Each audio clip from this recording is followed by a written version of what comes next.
به نظر من 206 خیلی بهتر از لند کروزه. چرا به 206 توهین میکنین؟ چرا بهش میگین لگن؟ اما حالا بیایم یکم از تاریخچه تولید لند کروز و بعضی از آپشن های به درد نخور حرف بزنیم.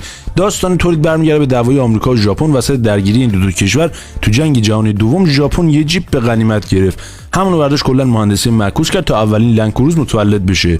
ژاپنی‌ها یه ماشینی می‌خواستن که خلاصه تو همه مسیر رو بتونه حرکت کنه، واسه همین هم اسمش رو گذاشتن لند کروز، یعنی زمین نورد.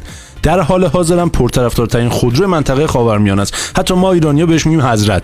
ولی لند کروز آپشن‌های خاص کم نداره. توانایی آفرود بسیار بالاش که از آپشناشه. وینچ و کول باکس و دنده کمکی و قفل دیفرانسیل و کلید شروع حرکت با دنده 2، کنترل کشش فعال و انواع و اقسام سنسور و پارک جلو و عقب و سنسور هشدار برخورد از جلو و کلی آپشن به درد نخور که ما برای اینکه به درد نمیخوره هیچ کدومش رو 206 نمیذاریم.